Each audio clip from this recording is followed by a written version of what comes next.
Pakistan stock data channel में खुशामदीद। उम्मीद है आप खैरियत से होंगे। तो देखते हैं मार्केट का कैपमैन एनालिसिस। आज हम आपके लिए ओजीडीसी की एनुअल रिपोर्ट का रिव्यू लेकर आए हैं। इसको आए हुए तो कुछ अरसा गुजर चुका है, लेकिन बजाय इसके कि हम वेट करते कि अगले साल के 6 महीने 8 महीने बाद अगले साल के जब एनुअल अकाउंट्स आएँ और उनका रिव्यू किया जाए, तो बेहतर है अभी इसका कर लेते हैं। वैसे भी ये रिव्यू तो लर्निंग पर्पसेस के लिए होता है और लॉन्ग टर्म इन्वेस्टमेंट आइडेंटिफिकेशन के लिए हम पुरानी रिपोर्ट्स भी रिव्यू कर सकते हैं। तो चलिए फिर देखते हैं। पहले एक समरी देख लेते हैं कि इनकी प्रिंसिपल बिजनेस एक्टिविटीज क्या हैं। तो वो है जी oil exploration, development and production of oil and gas resources in Pakistan. जो इसके मेन क्लाइंट्स हैं वो रिफाइनरीज हैं और गैस जो है वो फिर एसएनजीपी, एसएसजीसी वगैरह को चली जाती है। और इनके क्लाइंट्स में पावर कंपनीज और फर्टिलाइजर भी शामिल हैं। बाकी प्राइमरीली तो ये क्रूड ऑयल ही बनाते हैं, फिर कुछ गैस और एलपीजी भी है और सल्फर बहुत थोड़ा सा, लेकिन मेनली क्रूड ऑयल है। इनकी जो है 85% गवर्नमेंट की होल्डिंग है और 15% पब्लिक के पास। इनके बाकी प्रोसेसेस की डिटेल में जाने की जरूरत नहीं, वैसे आप अंडरस्टैंडिंग के लिए पढ़ना चाहें तो पढ़ सकते हैं। ऑपरेशनल हाइलाइट्स की भी तफसील में जाने की जरूरत नहीं, क्योंकि बहुत तफसीली ये रिपोर्ट होती है इनकी और बिजनेस भी बहुत फैला हुआ है, तो इतना ज़्यादा तो हमें पढ़ने की ज़रूरत नहीं। लेकिन वही बात है कि जो शौक रखते हैं वो ज़रूर पढ़ लें। ये रिस्क एंड अपॉर्चुनिटी रिपोर्ट है। जो बहुत ज़्यादा तफसील में देखना चाहें वो ये भी देख सकते हैं कि कंपनी के कौन कौन से रिस्क हैं जो उनके लिए चैलेंज बन सकते हैं और कंपनी के पास कौन सी अपॉर्चुनिटीज़ हैं जिनको यूज़ करके वो अपनी प्रॉफिटेबिलिटी बेहतर कर सकते हैं। ये 6 ईयर की परफॉर्मेंस है। ये बहुत छोटा लिखा हुआ है, ये नज़र शायद ना आए सही, तो हम इसका जो है वो चार्ट्स पे जाके जो पीएसएक्स वाले चार्ट्स हैं वहां पे इसके एनालिसिस कर लेंगे 4 साल का। ये डिफरेंट एनालिसिस हैं, तो जो ब्रोकरेज हाउसेस हैं वो तो प्राइमरीली इन तमाम चीज़ों को देख के एनालिसिस करते हैं या करना चाहिए उनको, लेकिन आम इन्वेस्टर के लिए इन सब चीज़ों को देख के इनकॉर्पोरेट करना थोड़ा आसान नहीं है। ये मैनेजिंग डायरेक्टर या चेयरमैन का जो रिव्यू होता है इसको हम स्किप कर लेते हैं और हम दोनों ही हैं बल्कि, तो इसके बाद हम डायरेक्टर्स रिपोर्ट में बेसिकली देखते हैं कि कोई ख़ास बात है या नहीं। जनरल बातें हैं, फिर एक्सप्लोरेशन एंड डेवलपमेंट एक्टिविटीज़ हैं, डिस्कवरीज़ हैं। इनकी डिस्कवरीज तो होती रहती हैं, प्रोडक्शन भी होती रहती है, कोई पता नहीं बहुत सारे इनके प्रोजेक्ट्स हैं, तो ये बड़ा ही मुश्किल होता है कि इनका ये अब डिस्कवरी हो गई तो भी उससे कितना बेनिफिट होगा। तो प्राइमरीली यही है तरीका कि इन चीज़ों को आप एनालिस्ट रिपोर्ट्स के लिए रहने दें। उनका जो आउटकम वो जो डिटेल्स बना के देते हैं उस पर रिलाई करें, क्योंकि इतनी तफसील से आम बंदा एनालिसिस नहीं कर सकता। ये रेकोडेक माइन का भी जिक्र है, वो उनके पास है, लेकिन उसको बेचना भी चाहता है पाकिस्तान, तो वो इन्हीं के शेयर्स और पीपीएल के शेयर्स बेचेंगे, लेकिन पता नहीं वो कब होता है या नहीं। बाकी डिफरेंट कंपनीज के साथ ये मिल के काम करते हैं। ये उनकी तमाम फील्ड्स की डिटेल्स हैं। ये उनके प्रॉफिट एंड लॉस की समरी है, लेकिन इसको नीचे जाके देख लेते हैं। ये इंपॉर्टेंट है, ये पढ़ लेते हैं ट्रेड रिसीवेबल्स वाला। तो इनके सर्कुलर डेट से एसोसिएटेड जो रिसीवेबल्स हैं वो 511 बिलियन हैं, जिसमें से 410 तो सुई कंपनीज से हैं। अब देखते हैं जी फ्यूचर आउटलुक के बारे में इनका क्या कहना है। तो वो कह रहे हैं कि भाई तेल की डिमांड तो है मार्केट में और ओजीडीसी जो है ये मार्केट लीडर है, तो ये अपनी एक्टिविटीज को ज्यादा कर रहा है ताकि ज्यादा से ज्यादा ऑयल डिस्कवर किया जा सके। और फिर आगे बताया है किस तरीके से वो अपनी नई नई तरीकों से एक्सप्लोरेशन एंड प्रोडक्शन को बेहतर करने की कोशिश कर रहे हैं। इन शॉर्ट वो ये बताना चाह रहे हैं कि कंपनी का बिजनेस अच्छा चल रहा है और आगे भी अच्छा चलेगा।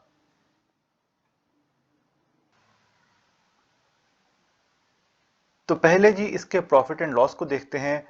सेल्स में पिछले साल के मुकाबले में काफ़ी इजाफा हुआ, at the same time cost में भी इजाफा हुआ, लेकिन ग्रॉस प्रॉफिट भी काफ़ी बेहतर हुआ है। उसके बाद बाकी देखें तो फाइनेंस एंड अदर इनकम में भी इजाफा हुआ है, इनको बारी बारी देख भी लेते हैं। एक्सप्लोरेशन एंड एक्सपेंडिचर में भी इजाफा हुआ है। फाइनेंस कॉस्ट डबल हो गई है, लेकिन ओवरऑल बहुत ज़्यादा है ही नहीं, तो ये एक अच्छी बात है। तो सबसे पहले सेल्स को देखते हैं।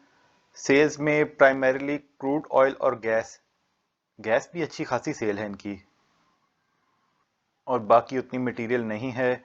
फिर गवर्नमेंट के टैक्सेस निकल आते हैं इसमें से, तो ये प्राइमरीली है। और देखें कि इस दफ़ा गैस की सेल ज़्यादा बढ़ी। असल में गैस की प्राइस ज़्यादा बढ़ी है, उसका भी ये इम्पैक्ट होगा। उसके बाद अदर इनकम को देख लेते हैं कि उसमें कोई क्या नई चीज़ है।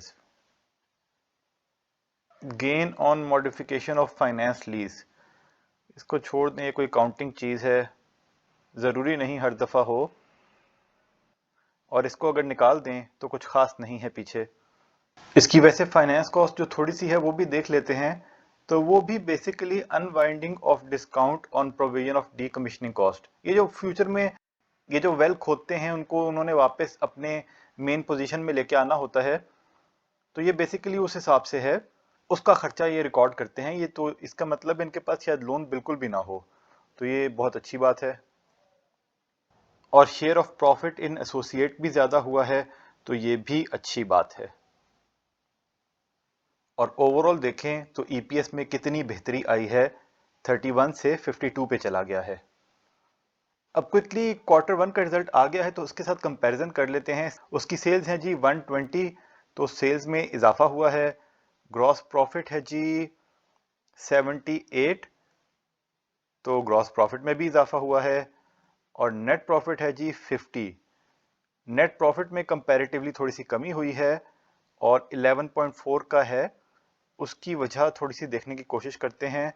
ये फाइनेंस कॉस्ट ही एक तो कुछ थोड़ी सी ज़्यादा हुई है। वही बात है कि वो अनवाइंडिंग ऑफ इंटरेस्ट वगैरह, वो अनवाइंडिंग कॉस्ट वो उन्होंने ज़्यादा की होगी।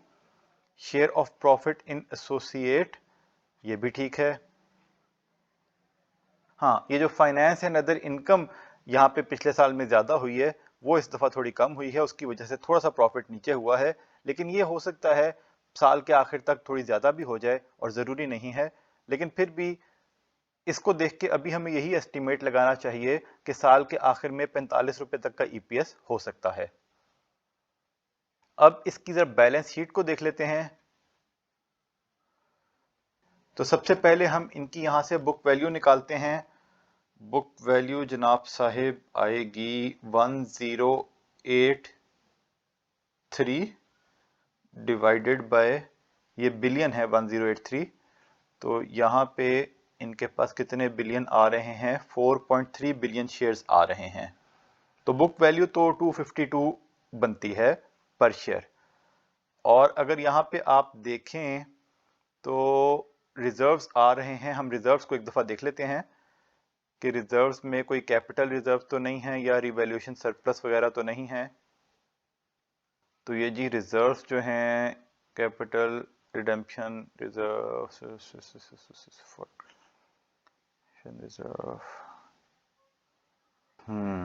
ये रिजर्व्स कुछ उन्होंने रखे हुए हैं, लेकिन प्राइमरीली अगर देखें तो अनअप्रोप्रिएटेड प्रॉफिट ही असल में इनका है बहुत सारा, जो कि 1001 बिलियन है, और जिसमें से 500 बिलियन जो है वो इनका रिसीवेबल है। ये 500 बिलियन, ठीक है। तो यानी कि मेजर पोर्शन ऑफ रिजर्व्स जो हैं अनअप्रोप्रिएटेड प्रॉफिट, वो रिसीवेबल्स में आ रहे हैं। कहने का मकसद ये है कि इन्होंने अपने कोई एसेट्स को रीवैल्यू नहीं किया, तो इन रियलिटी में इनकी बुक वैल्यू काफ़ी ज़्यादा होगी। लेकिन वैसे कंपनी कौन सा ख़त्म होने लगी है कि उस चीज़ को हम इनकॉर्पोरेट करें। पर बुक वैल्यू बहुत अच्छी है। बुक वैल्यू के हिसाब से आपको पता है शेयर बहुत कम है, बहुत नीचे है। और अगर 55 रुपए की ईपीएस के हिसाब से देखें, या रिवाइज्ड ईपीएस 52 आ रही है, या रिवाइज्ड ईपीएस जो हमने अभी असेस की 45 रुपए के हिसाब से देखें, तो 3 के अर्निंग मल्टीपल पे अभी चल रहा है, उस हिसाब से भी अच्छा है। और डिविडेंड यील्ड को हम वो बाद में देखते हैं, पहले बैलेंस शीट की और चीज़ें देख लेते हैं। इम्पोर्टेंट देखें, यहाँ पे कोई लोन नहीं है, तो इनके पास लोन कोई नहीं है। लाइबिलिटीज थोड़ी सी हैं 160 बिलियन की, और करंट एसेट्स हैं 959, तो इनकी तो आउट क्लास करंट रेशो है।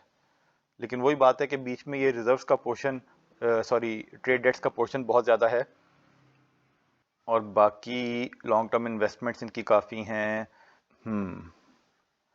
तो अच्छा है, everything is fine other than the circular debt issue.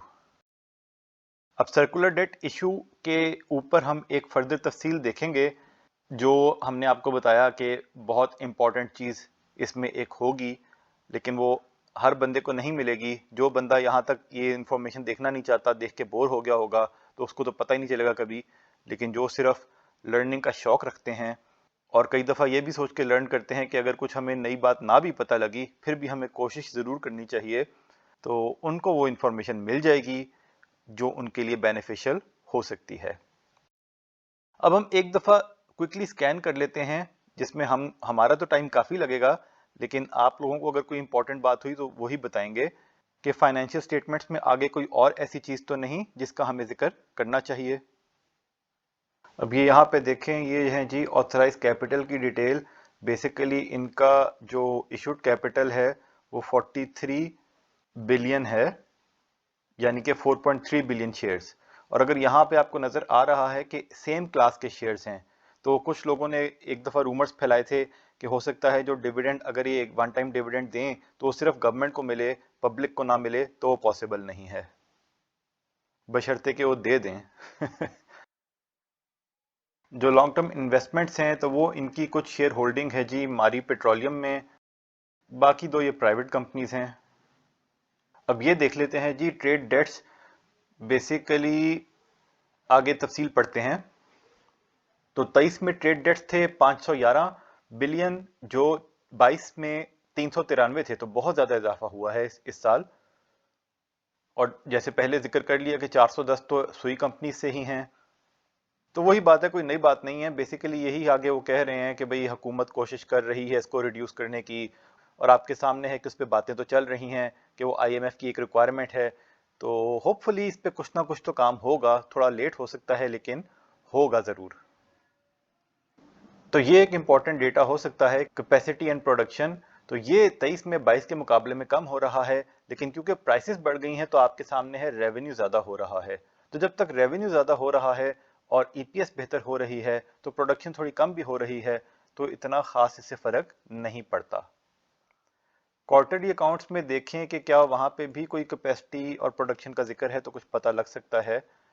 ये जिक्र तो है, पर डे के हिसाब से दिया हुआ है, इसको कैलकुलेट करना चाहें तो कर सकते हैं, लेकिन इनको इसको इकट्ठा करके लिख देना चाहिए ऐसे यहाँ से। अब छोड़ें यार, इसको क्या देखना, अभी आप देखना चाहें तो यार खुद ही कैलकुलेट कर लें। अभी हम एनुअल कंपैरिजन तक ही महदूद रहते हैं। अब पैटर्न ऑफ शेयर होल्डिंग को थोड़ा सा देख लेते हैं कि इसमें गवर्नमेंट की तो 67 है, और प्राइवेटाइजेशन कमीशन के 7 हैं, और 10 ओजीडीसी के एम्प्लॉयज़ के हैं, तो यही 85% बनता है। और जो बाकी 15% हैं, उसमें से भी जो पब्लिक है उसके पास सिर्फ 4.15% है, बाकी कंपनीज के पास हैं। तो क्योंकि लॉन्ग टर्म में सबको पता है कि भाई इतनी अच्छी कंपनी है, 3-4 साल प्रेशर में रहने के बावजूद भी उनको पता है कि जब वक्त आएगा इसका ऊपर जाएगी, तो उनको तो फिक्र नहीं होती, ये छोटा मोटा इन्वेस्टर ही परेशान होता है, इसलिए उन्होंने अपने शेयर्स लेके रखे हुए हैं, और लॉन्ग टर्म में उनको बेनिफिट होगा। तो यहां से एक दफा ना फिर से 6 ईयर की परफॉर्मेंस को थोड़ा सा देखते हैं। अगर आपको नजर नहीं आता तो हम खुद थोड़ा सा इसको देख लेते हैं। सारी चीजें नहीं हम देखेंगे, वो आप देखना चाहें तो खुद देखें। ये देखें, ये अर्निंग पर शेयर आ रही है, तो अर्निंग पर शेयर देखें 52, उससे पहले 31, 21, 23, तो ये काफी ऊपर की तरफ है, और पिछले 1 साल में 2 साल में काफी ज्यादा हो गई है, तो ये एक अच्छी बात है। कैश डिविडेंड पर शेयर ये देखें, तो ये 8.5 रुपए का, फिर पीछे 7.25 का, फिर 7 का, उतना ज्यादा नहीं है। और इसकी अगर आगे पे आउट रेशो देखें तो वो भी कम है। अच्छा, इसकी तफसील हम आगे अभी उस जो आगे इंपॉर्टेंट चीज लानी है उसमें देख लेते हैं। तो यहाँ के हिसाब से देखें तो क्योंकि डिविडेंड 8.5 रुपए का दिया, तो आज के रेट पे तो डिविडेंड यील्ड कोई 5-6% बनेगी, लेकिन जो आगे असेसमेंट करेंगे और जो आपको पता है बातें चल रही हैं, उसके हिसाब से इसकी असेसमेंट की बेसिस या इसमें इन्वेस्टमेंट करने का डिसीजन का बेसिस कुछ और होना चाहिए, ये और बात है। हम तो इसके बारे में वो पहले ही बता चुके हैं जब ये 110 के आसपास था। इसके बारे में तो मार्केट में सब लोग बातें कर रहे हैं, हम क्या इसमें कहें, लेकिन हम तो एक असेसमेंट दे रहे हैं। और यहाँ से एक चीज हम ये देख सकते हैं कि क्या भाई अभी भी ये लिया जा सकता है कि नहीं। असूली तौर पे तो पहले ले लेना चाहिए था, लेकिन फिर भी देख लेते हैं।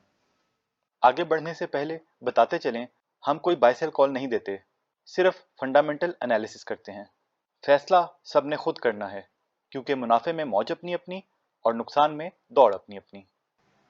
अब हम आपके सामने OGDC का एक डेटा लेके आ रहे हैं, जिसके लिए हमने काफ़ी एफर्ट्स की और पुरानी जितनी भी अवेलेबल थी उनकी 10-15 साल की, 20 साल की फाइनेंशियल स्टेटमेंट्स उनको देख के, ढूंढ के, उसमें से डेटा निकाल के डेटा इकट्ठा किया है और इसकी बेसिस पे एक एनालिसिस आपके सामने पेश करेंगे।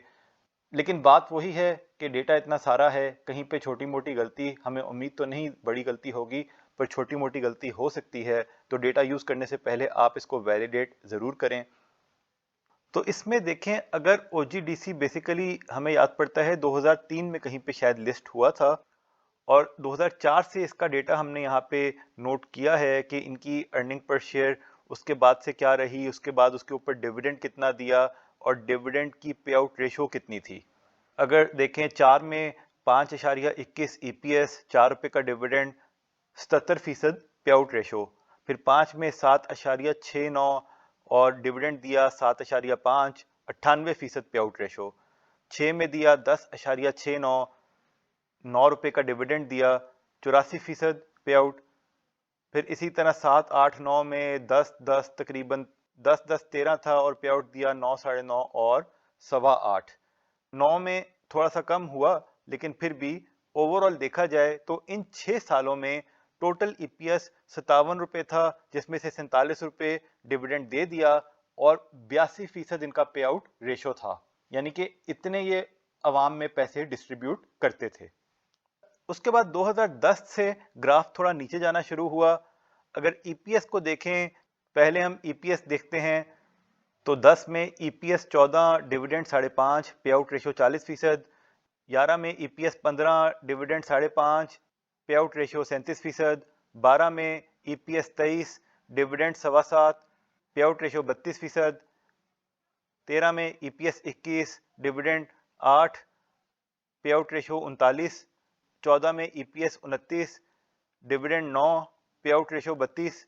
15 में EPS 20, डिविडेंड 7, पे आउट 38%। 16 में EPS 14, डिविडेंड 5, पे आउट 37%। 17 में EPS 15, डिविडेंड 6, पे आउट 40%। 18 में EPS 18, डिविडेंड 10, पे आउट 55%। 19 में EPS 28, डिविडेंड 11, पे आउट 40%। 18 में EPS 18, डिविडेंड 10, पे आउट 55%। 19 में EPS 28, डिविडेंड 11, पे आउट 40%। 20 में EPS 23, पे आउट डिविडेंड 6.25, पे आउट रेशो 29%। 21 में EPS 21, डिविडेंड 7, पे आउट 32%। 22 में EPS 31, डिविडेंड 7, पे आउट 23%। और 23 में EPS 52, डिविडेंड 9 और पे आउट रेशो 16%। अब अगर इन सब का टोटल करें 2010 से लेकर 2023 तक, तो EPS बना 324 रुपये, डिविडेंड दिया 105 रुपये और पे आउट रेशो बनी 32%। अब अगर मान लें कि इनके सर्कुलर डेट के मसाइल ना होते, तो हो सकता था कि जो रेशो इन्होंने 2004 से 2009 तक दी है, उसी रेशो से आज तक डिविडेंड कंटिन्यू रखते। तो मिसाल ले लेते हैं कि अब अगर ये सर्कुलर डेट के मसले हल हो जाते हैं, वो वन टाइम डिविडेंड वाली तो कहानी अलग है ना, अभी सिर्फ ये बात करते हैं कि वो पैसे ही इनको मिल जाते हैं और वो पैसे मिलने पे अगर ये अपनी रेशो को मेंटेन करते हैं कि 32% की बजाय पे आउट को 82% पे ले जाते हैं, तो इतने सालों में जो टोटल EPS 324 रुपए है, उसका 50% ये डिविडेंड और दे सकते थे अगर हालात खराब ना होते, और वो बनता है 161 रुपए। यानी आज अगर पूरा का पूरा सर्कुलर डेट सेटल हो जाता है, तो भी यहां से ये नजर आ रहा है कि इनके पास डिविडेंड देने की कैपेसिटी कितनी ज्यादा होगी।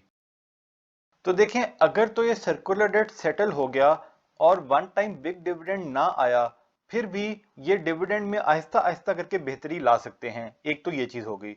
दूसरी चीज ये है कि अगर मान लेते हैं कि सर्कुलर डेट सेटल ही नहीं होता, ठीक है, ये एसएनजीपी इनको पेमेंट ही नहीं करता, तो जो हमारे सुनने में आया है कि आईएमएफ की रिक्वायरमेंट्स के मुताबिक पाकिस्तान ने ये कोशिश करनी है कि सर्कुलर डेट ज्यादा ना हो, जहां पे अभी है वहां से ज्यादा ना हो। और ये कैसे हो सकता है कि अगर पुरानी पेमेंट्स क्लियर ना भी हों, लेकिन अब जो ओजीडीसी और पीपीएल अर्न करते जाएं वो उनको टाइमली पेमेंट्स मिलती जाएं।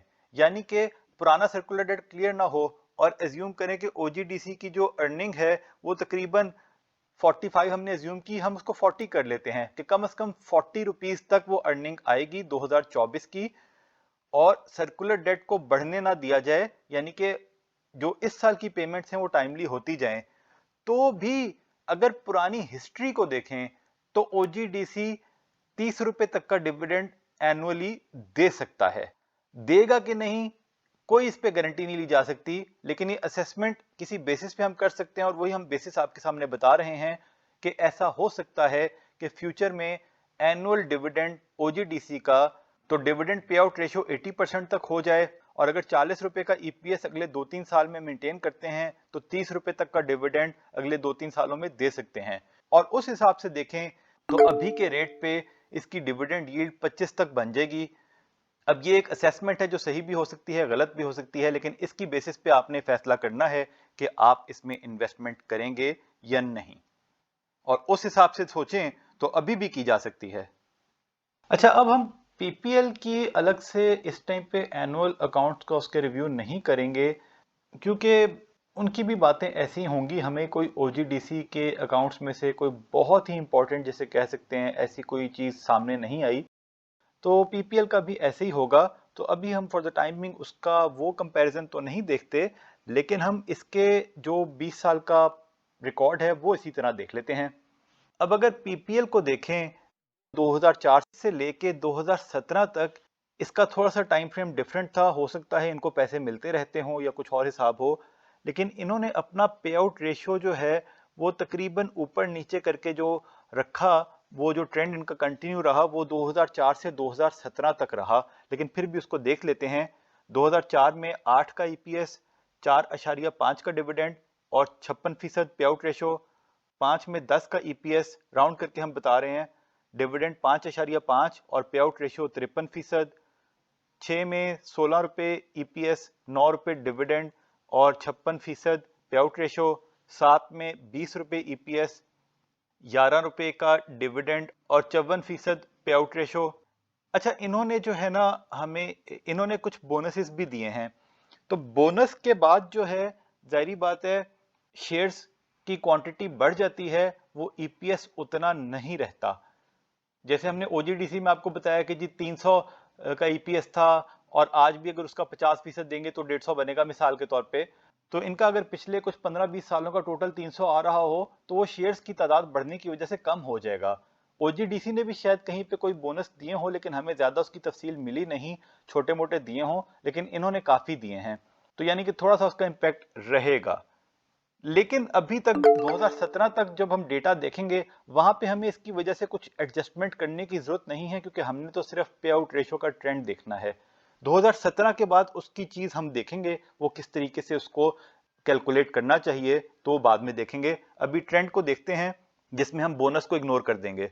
तो 2009 में ईपीएस 33, डिविडेंड 13, पे आउट रेशियो 40, 2010 में ईपीएस 23, डिविडेंड 9, पे आउट 38, 2011 में ईपीएस 26, डिविडेंड 12, पे आउट रेशियो 46, 2012 में ईपीएस 31, डिविडेंड 11.5, पे आउट रेशियो 37, 2013 में ईपीएस 26, डिविडेंड 10.5 और पे आउट रेशियो 41, 14 में ईपीएस 26, डिविडेंड 12, पे आउट रेशियो 48, 15 में ईपीएस 17, डिविडेंड 8.5 और पे आउट रेशियो तकरीबन 50, 16 में ईपीएस 9, डिविडेंड 5.25 और 66% पे आउट रेशियो, और 17 में 18 रुपए ईपीएस, 9 का डिविडेंड और 50% पे आउट रेशियो।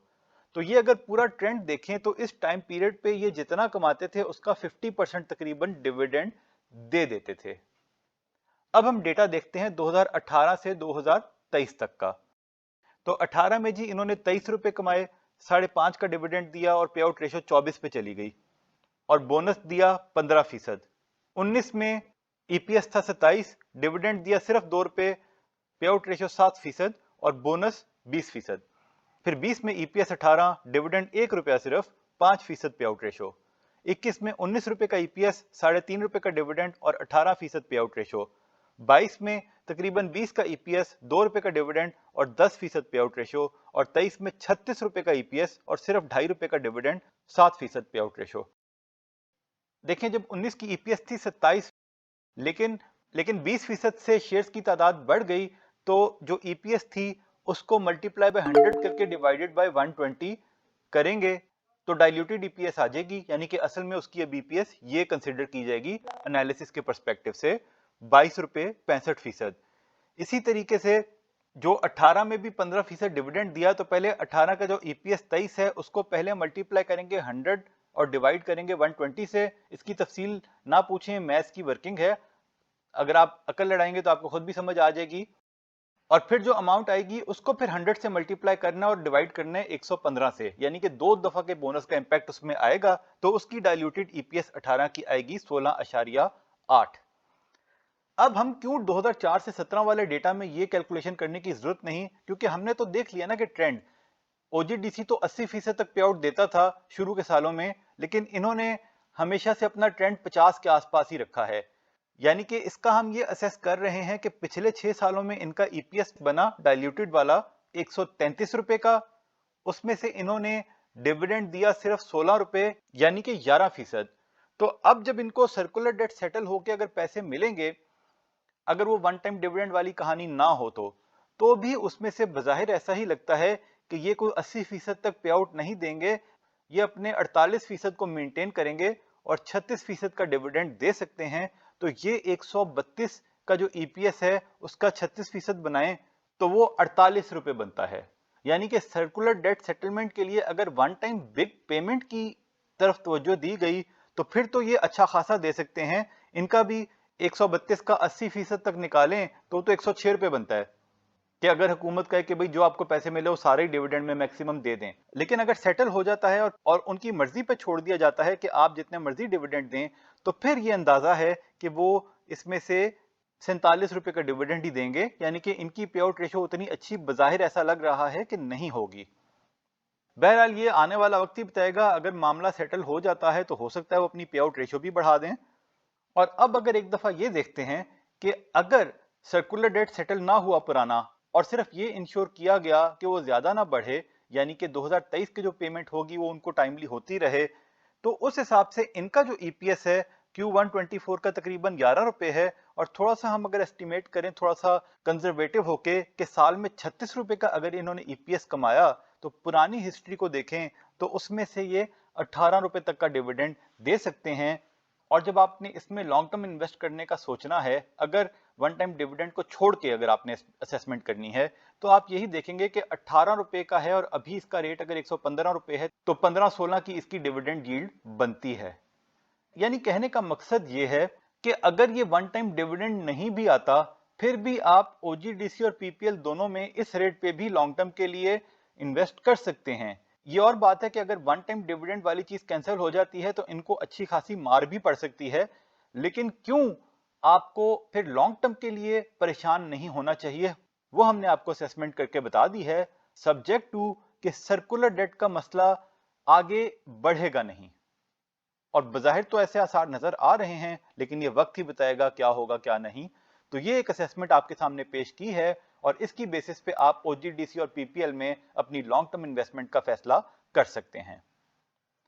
तो ये था जी आज का सेशन। उम्मीद है आपको यहां से कोई इजाफी बात पता चली होगी, क्योंकि लोग आपको ओजीडीसी पीपीएल के बारे में बताते तो रहते हैं, लेकिन हमने थोड़े से आपके सामने फैक्ट्स भी पेश किए हैं ताकि आप अपनी असेसमेंट बेहतर तरीके से कर सकें कि फ्यूचर कैसा रहेगा इन दो कंपनीज का। ये सारा डेटा हमने पीएसएक्स की साइट से लिया, आप खुद वैलिडेट करें फिर अपना फैसला करें। याद दहानी करवा दें कि बाय सेल कॉल नहीं थी, वजह पहले बता चुके। तज्जिया पसंद आया तो शेयर लाइक सब्सक्राइब करें, बेल आइकॉन पे क्लिक करें। खुश रहें और अपने अमल पे तवज्जो दें। अल्लाह के हवाले।